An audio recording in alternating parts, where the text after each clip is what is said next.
بسم الله الرحمن الرحيم. الحمد لله رب العالمين، والصلاة والسلام على أشرف الأنبياء وخاتم المرسلين محمد وعلى آله وصحبه وسلم. ربنا هب لنا من لدنك رحمة وهيئ لنا من أمرنا رشدا. ربنا أرنا الحق حقا وارزقنا اتباعه، وأرنا الباطل باطلا وارزقنا اجتنابه. ربنا اغفر لنا ولإخواننا الذين سبقونا بالإيمان، ولا تجعل في قلوبنا غلا للذين آمنوا ربنا إنك رؤوف رحيم. آمين. براني بريز وخوشويست، خوش حالم كلا درسي شنويلة شرح عقيدة طحاوي بخزمتان دقموا خوازيارم خواهي پروردگار تبارك وتعالى ودرسانا بخات ترازوي حسنات من وترازوي تاكا كان ماني بي قرصك إن شاء الله تعالى. گەیشتینە بابێکی دیکە کە بابی قەدەرە. بابی قەدەر یەکێکە لەو بابانەی کە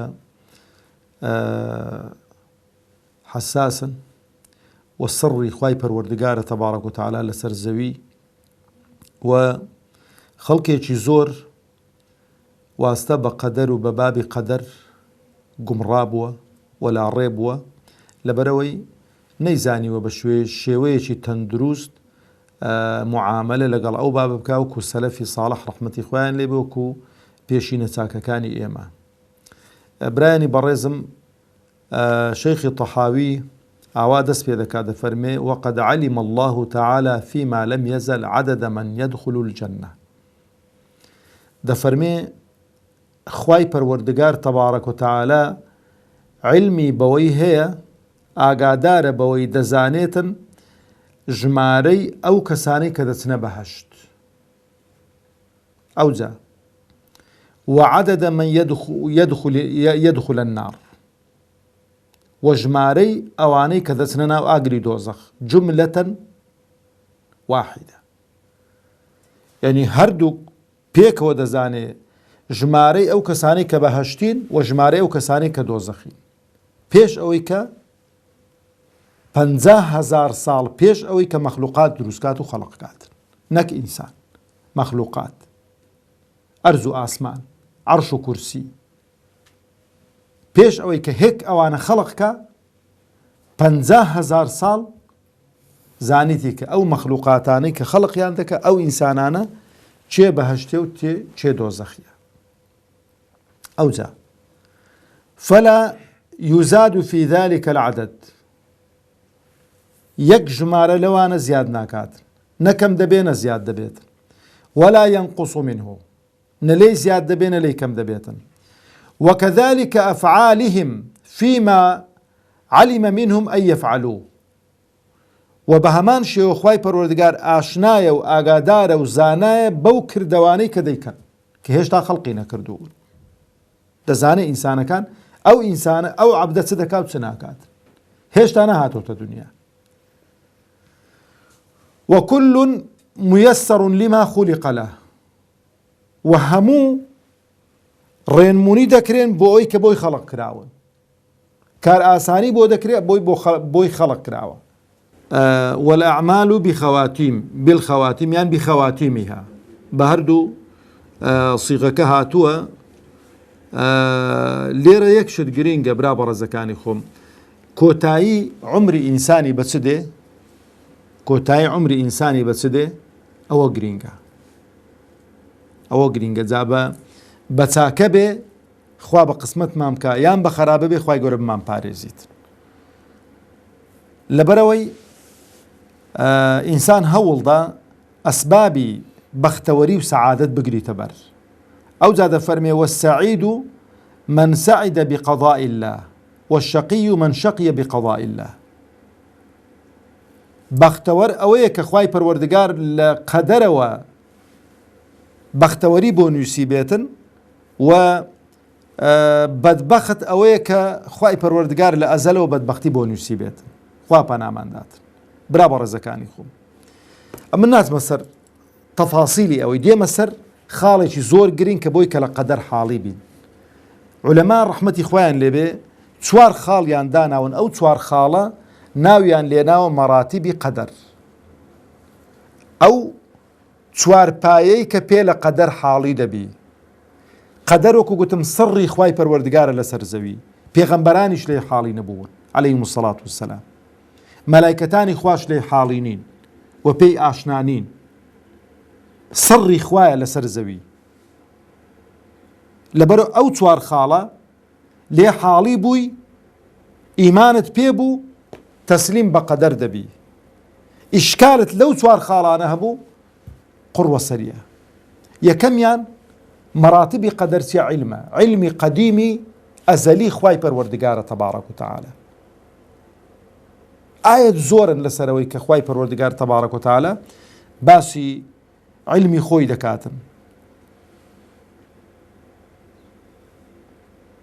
علمی خوای پەروەردگار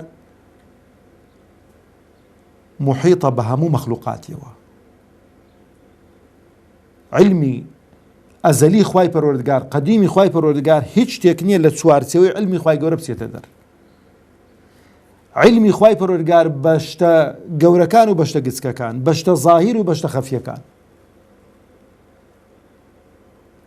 ئەو کەون و کائینات و مەخلوقاتەی بە چۆ خەڵق کردووە بە عیلمەوە. یعنی خوای پەروەردگار کە ئەمەی خەڵق کردوین بەو شێوە جوان و ڕێکە پێکە بە عیلمەوە، بە بەرچاوڕوونیەوە، و نەبێ لە دەستی دەرچووبی مەعاذ الله، و نەبێ لەو لای شتێکی کە دروست کرابێت و ئاگای لێ نەبێتن. هەرچی کە خەڵقی کردووە بە عیلمەوە خەڵقی کردووە، کە خەڵقی کردووە دەزانێ بۆ خەڵقی کردووە و دەشزانێ چۆنی خەڵق کاتن.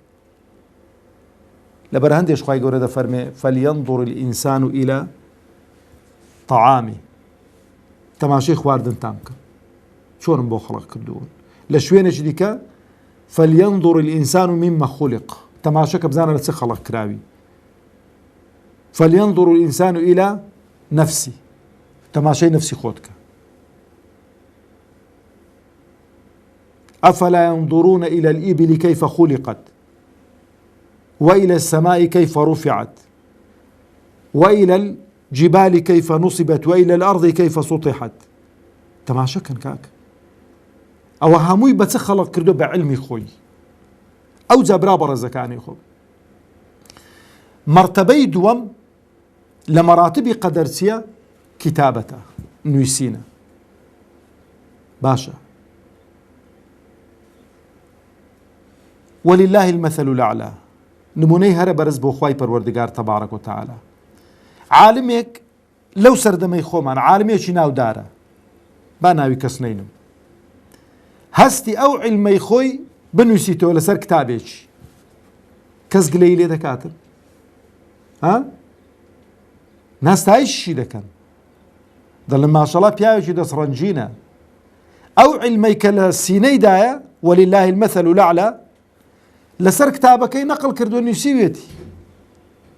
ئێستا کە کەستایشی شەیخ الئیسلام ئیبن تەیمیە دەکرێت لەسەر چی؟ بڕۆژیانی بخوێننەوە، دەڵێ شەیخ الئیسلام کە سجن کرا چەند کتابی لە سینجی خۆ بەبێ کە هیچ مەزدەڕێکی لەلابن لە سجنی نووسینەوە کتابەکان، و ئیشارەی بە هەموو مەزدەڕەکانیش دەکرد. کەس گلەی لێ نەکرد بڵێت و کاکە ئەو کتابارەت بۆ نووسیون.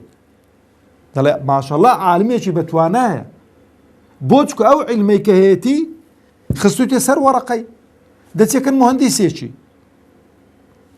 ئەو مهندیسە دەڵێ خەریتەیەکم بۆ دروستکە، ئەو خەریتەیە بڕۆ کن کابرایەکی کرێکار، کن کابرایەکی جووتیار، کن کابرایەکی تاجیر، خەریتەی چی کاکە وەڵا هەر سەری لێ دەرناچیتن. بەس دەچێکە نەوی دادەنیشی مەستەبەیەکت بۆ دادەنێت و مەستەڕەی دێنێت و خەتێکی لەو لای ڕادەچێشێکی لەو لای ڕادەچێشی لەوەی ڕقمێکی دەنووسی لەو لای ئاوا دەکا، ئاخیری دەڵێ کاکەەوە خەریتەی تۆ ئەو عەرزەی تۆ ئەو خانەی لەسەر دروست دەبیتن ئەگەر ئیشی لەسەر بکەیت. یەگەمانی پێ ناکەی، دەڵێ وەڵا عالمێکی چاکە، مهندیسێکی چاکە. کتابەت خوای گەورە ئەو عیلمەی ئەزەلی خۆی، عیلمی قەدیمی خۆی کە عیلمی خوای پەروەردگارە کە بە هەموو مەخلوقاتیەتی چی کردووە؟ لە لەوح المەحفوظ نووسیوێتی. پێش چەند ساڵ؟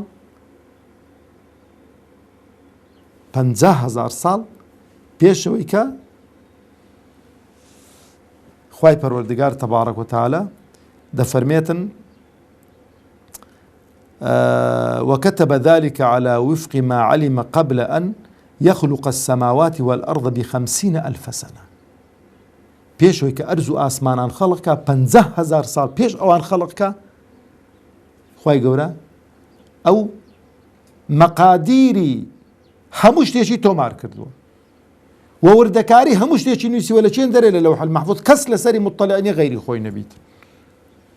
کەواتە لێران ئێمە گەیشتینە دووشتان. یەکەم باوەڕمان بۆ هەیە کە خوای گەورە عالیمە،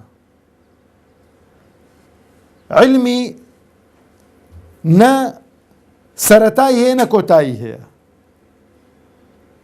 ئەوجا خوای پەروەردگار تەبارەک و تەعالە هەستاوە ئەو عیلمەی خۆی دەربارەی مەخلوقات و دەربارەی کەون و کائینات و دەربارەی ئەو دنیاە کە چی بەسەر دێت و ئەو مەخلوقاتە چی لێ دێت و ئینسانە چی لێ دێ خوردی کردوتەوە.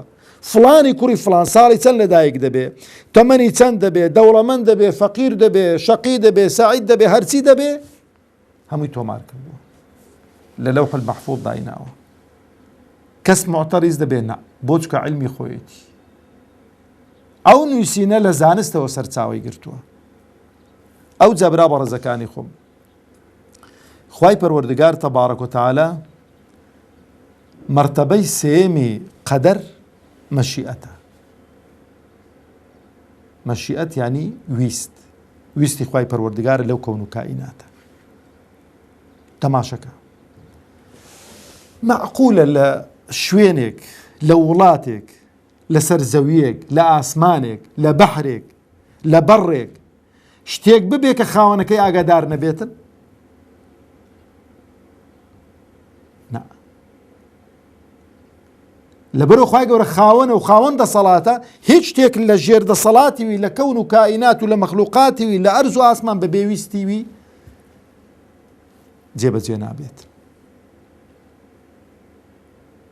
شتێک کە بێوێ دەبێت، شتێکی کە نەبێ نابێت. ئەوە دێمەوە سەری ئینشاءالله. ئەو جابرا بە ڕێزەکانی خۆم مەرتەبەی چوارەم کە ئەویش خەڵقە. چێ خالیقە؟ ئەو کەون و کائیناتە و ئینسانانی خەڵق کردوون خوای پەروەردگار تەبارەک و تەعالە. دەبەنەوە هەر یەکێک لەوانە زۆری دەوێت لەسەری بڕۆی، بەڵام ئەو چوار خاڵەتان لەفکر نەچێ. ئەو مەراتیبی قەدەری پێدەگوترێت: عیلم، کتابە، مەشیئەت، خەلق. هەر یەکێک لەوانە چەندان ئاەتی قورئان و فەرموودەی پێغەمبەری لەسەرن عەلەیهی سەڵات وەسەلام. برا بەڕێزەکانی خۆم بینەوە سەر مەشیئەت پێم خۆش بگەڕێمەوە سەری. خوای پەروەردگار تەبارەک و تەعالە ئەوەی کە نێوێ نابێتن، کەواتە لێرانە کەسێک لەوانەیە بۆی هەبێ بڵێ باشە مادامەوەیە ئەمنێکی کە ئیسلامم هەڵنەبژاردووە موسڵمان نیمە تاوانم چییە؟ ئەگە خوای گەورە بیویستایە موسڵمان دەبوو. وانە؟ گوێتان لەو شتانە دەبێت. کابرای دیکەش کە موسڵمانە و متەقی دەڵێ کاکە حونەری تێدا نییە، خوای گەورە ئەوە کەی بۆ تو ویستووە. برا بە ڕێزەکانی خۆم وەکو گوتم قەدەر سڕی خوای پەر کەسمان نازانین لە لەوح المەحفوظ لە لای خوای گەورە چ لە قسمەتی ئێمە نووسراوە. ئەسبابی سەعادەت و شەقاوەت هەردووچی ئەسبابی هەن. سەعادەت و شەقاوەت هەردووچی ئەسبابی هەن. ئەو ئەسبابانە بگریە بەر نەتیجەکەت دەست دەکەوێتن، نەیگریە بەر پێچەوانەکەی دەبێتن. ئەسبابی سەعادەت چییە؟ یەکتاپەرستیە، ئیمان هێنانە بەخوا کە داوای هەموو پێغەمبەران بۆ عەلەیهیمو سەڵات وەسەلام و بە قسەکردنی پێغەمبەرانە عەلەیهیمو سەڵات وەسەلام. نوێشکردنە، ڕۆژوگرتنە، زەکاتدانە، حەجکردنە، چاکەکردنە و خۆ پاراستنە لە خراپەی. ئەوان هەمووی چی پێدەگوترێ؟ ئەسباب و هۆکاری سەعادەت. شەقاوەت ئەسبابی هەن. ئەسبابەکەی چێ؟ پشتکردنە لە خوا، پشتکردنە لە پێغەمبەران عەلەیهیمو سەڵات وەسەلام، ئەنجامدانی هەموو گوناه و تاوانەکانە. ئەوە ئەسبابی چییە؟ ئەسبابی شەقاوەتە. کەواتە لە دنیا خوای پەروەردگار تەبارەک و تەعالە وهەدەیناه النەجدەین، هەردوو ڕێمان پیشان داون. کە ڕێی چاکەمان پیشان داون پێغەمبەریشمان بۆ ناردوون. ڕێی خراپەشەیە بەس خوای پەروەردگار پێی فەرمووین پێدانە ڕۆین، حەزەری داوینێ، دوژمنەکەی پێناساندووین و هەڕەشەی لێ کردووین. کە نەگەڕێ و چ لێ بکەم کاکە خۆ ئەگەر بە زۆری هەموو خەڵک هەمووی ولو شاء ربك لآمن من في الأرض كلهم جميعا ئەگە خوای گەورە بیویستە هەموو خەڵک ئیماندار دەبوو بە کون فەیەکونێکی بەڵام ئیمتیحانەکە لەکوێیە ئەو جا برا بەڕێزەکانی خۆم خاڵێکی دیکە زۆر گرنگە ئایا ئینسان مسەیەرە یان مخەیەرە مسەیەر و مخەیەرە یعنی چی مسەیەر یعنی وەکە بڵێ ئینسان هیچ شتێکی لەبەردەست نەبێ چۆن خوای گەورە بۆی ڕسم کردووە چی گوتی بەڕێدا دەڕوات و عیلاقەی لە چنیە و تەداخولی گۆڕانکاری بە هیچ شتێک پێ ناکرێتن اختیاراتی لەبەردەست نییە بەو مطلقیە نییە ئەوجا برا بەڕێزەکانی خۆم ئینسان نەبە مطلقی مخەیەرە نەبە مطلقی مسەیەرە